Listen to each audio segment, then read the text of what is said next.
Hey guys, Arkansas Garage here. Kind of made a little mistake. Let me show you what I've done here.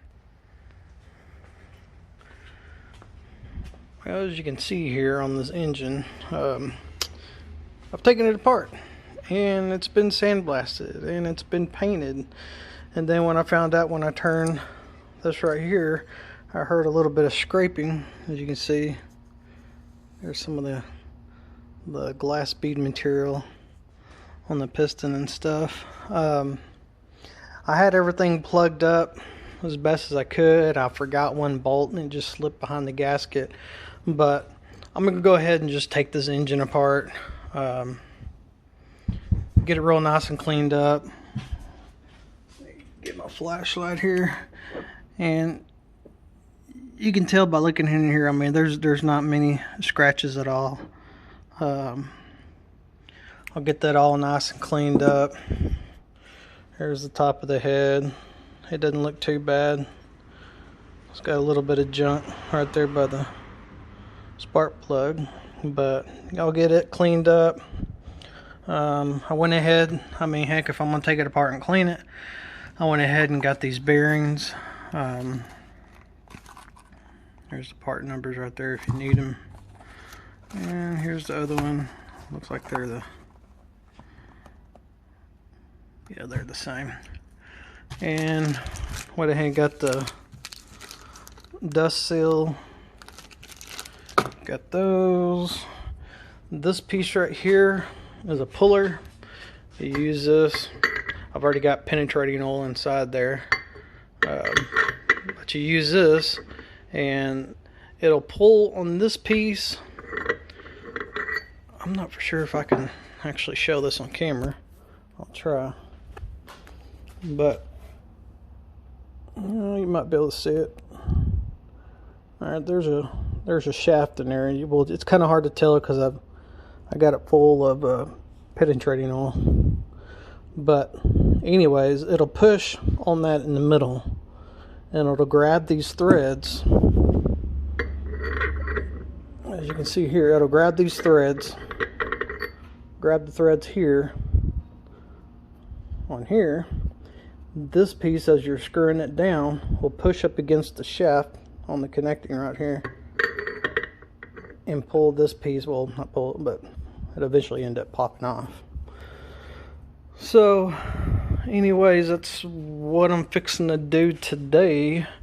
I have some gaskets for this case here. As soon as I come in, I'll end up putting new gaskets and basically rebuilding it. I'm not going to do anything to the piston. I mean, the piston looks good.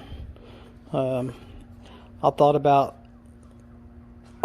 putting a new piston in there, but that whole kit, I mean, when you buy the kit, it comes with the piston, this with the sleeve and everything, and that thing's $500. I mean, I don't really see any reason going that route, just because when I tested the engine, it tested fine. I mean, had good compression and all that good stuff. Show what I've done. See, I don't have the seat mounted yet. I just have it sitting there. Just take it off so I can show you what's going on. This is the center part of the 5-point harness. I got these pieces added on. Got that one. Got the two back here. I just got them flipped up here so they're out of my way. Tank mounted. I went, kind of hard to tell here. I went from these outlets on the tank is an AN10.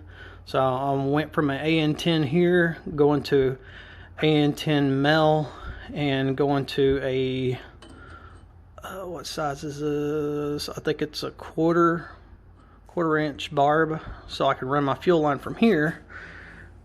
My fuel line will run from here, and I'll probably put like a clamp underneath here so I can hold the line.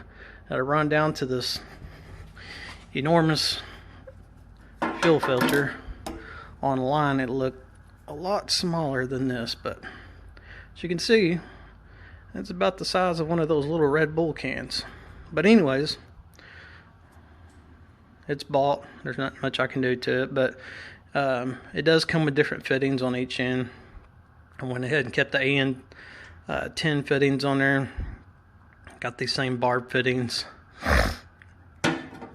And I'll end up mounting it like this. I believe this used to be the fuel area for the old tank. These brackets here are from some old LED headlights I had. So I'll end up mounting these on each side here. Let me get a better view. End up mounting these on each side, which will then lift this up so it's not rattling on that frame. And then here's the exit. The hose will come up around and connect to the engine over here. That's what I've done so far. I hadn't really got to do anything new. And I'll put this little spring here in case I want to put like a little whip on there. But I mean, that's about all I've done. I was kind of at the liberty of waiting for my parts to come in. I didn't get very much more stuff in. Got these new rubbers for the handlebars. Got those. This new rubber piece here for the pull cord. The one that's on there is kind of bad and dry rotted. These are the new rubber mounts for the exhaust system. This engine didn't actually have this bracket, but this what is it? It mounts to the exhaust, kind of like this right here. I don't know if it goes on top or bottom, but we'll figure that part out. Well, here's the exhaust. But anyways, this gets mounted on here like this, and then I have two springs. One will go on this side, one will go on the other side, and hold the exhaust system onto the engine. All in this is the I don't know what you call it, the cradle or whatever that holds the engine. Before I painted this, I can't remember if I stated this before, but I ended up putting some extra welds on here. I put some here, wrap my welds around here, one in the middle, one around this side. This cradle did have a crack in it. It's hard to see now, but there was a crack right here. I ended up grinding that out while welding it in, put some extra welds on this side.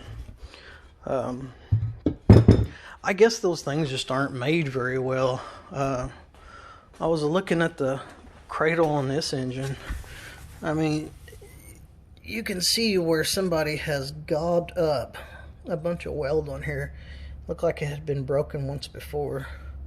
So, I don't know, maybe that's like a design flaw or whatever, but that's about all I got to tell you. I'm going to stop the video here. I'm going to do a hyperlapse of me hopefully taking this engine apart so I can get some of the major stuff done, and hopefully my gaskets and stuff will be in tomorrow. But anyways, hope you enjoy this time lapse.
Alright guys, as you can tell, oh my goodness, it's off. I end up having to rig this this strap through my table, up and around, all the way around here to hold this still. I put this piece of walnut wood right here behind the piston. That way I wouldn't damage anything. But as you can tell, I didn't have to put very much pressure on it. It just kept this from spinning. And